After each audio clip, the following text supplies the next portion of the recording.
Bienvenue à tous sur WWE Info et voici les titres. On commencera donc avec SmackDown et le réseau Sci-Fi.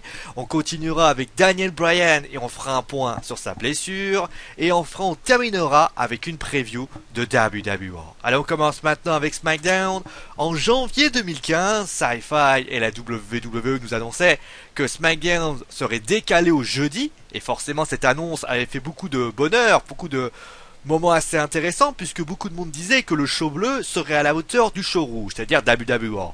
Malheureusement, les espoirs sont vite tombés et les audiences ont vite chuté.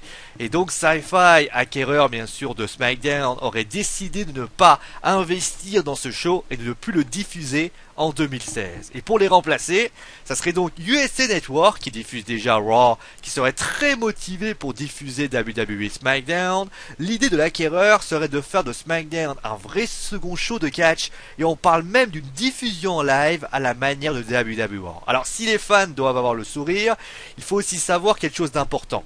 USA Network serait en train de modifier leur ligne éditoriale. Le but serait d'avoir un produit beaucoup plus vaste et touchant pour beaucoup plus de personnes. Et donc cela veut donc dire qu'on pourrait voir un diffuseur désireux de faire de la marque WWE, c'est-à-dire Raw et SmackDown, un produit beaucoup plus PG, afin d'acquérir non pas des audiences mais des publicitaires et donc de faire du business. On vous tient bien au courant dans la suite des événements, mais si cela est pour ainsi dire fait, ça voudrait dire peut-être que ce qu'on a vu avec notamment le Roman Reigns qui s'écrasant sur une voiture, cela ne pourrait peut-être plus jamais arriver. Bon, les plaçons maintenant à Daniel Bryan, forcément lui. Et ben c'est pas Sci-Fi qui lui pose problème, c'est plutôt le fait qu'il soit encore blessé. Comme vous le savez, la WWE a décidé que Daniel Bryan serait écarté de la tournée européenne suite à une blessure au cou. Cette même blessure au cou d'ailleurs qui l'a écarté des rings pendant de longs mois. Eh bien cela pose beaucoup de problèmes à la WWE puisqu'elle a été obligée de changer ses plans. En effet, lors du Raw à Londres, cela aurait dû être Daniel Bryan qui aurait dû défier John Cena et Bad News Barrett. Mais malheureusement, ce match a dû être changé et le problème c'est que plus qu'un match, c'est la question de l'état de santé de Bryan qui pose problème. En effet, en coulisses, on va dire que Bryan n'est pas un bon élève, c'est-à-dire que il passe sa vie à vouloir garder le même style au détriment de sa santé. Et finalement, ce qui se passe, c'est qu'on, malgré le fait qu'on lui ait demandé de ne plus en faire, il continue par exemple des Davin Headbutt ou autre chose. Et forcément, ne changeant pas cela, il met sa santé en jeu, bien sûr, mais il a donc fait une rechute. Et on ignore d'ailleurs si à Extreme Rules, ça sera son dernier match à la WWE avant qu'on l'écarte des rings durant quelques mois. En tout cas, cette décision n'est pas de bon augure pour la WWE. On peut se demander ce qu'ils vont faire de Bryan, à part le faire souffler encore. Mais le problème, c'est que Daniel Bryan absent, c'est malheureusement pas bon pour le business. Allez, on termine maintenant avec, comme il est de coutume, avec une preview de WWE. Que va-t-il se passer à une semaine d'Extreme Rules?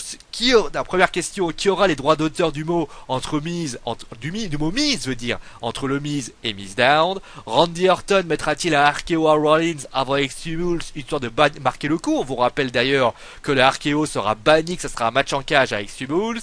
Qui sera l'adversaire de John Cena le Open Challenge à Raw? Roman Reigns se vendra-t-il du coup du Big Show à Raw? Nous aurons également savoir si Sheamus fera-t-il embrasser son pied avant ses fesses à WWE à quelques jours de Extreme Rules. Paige sera-t-elle là?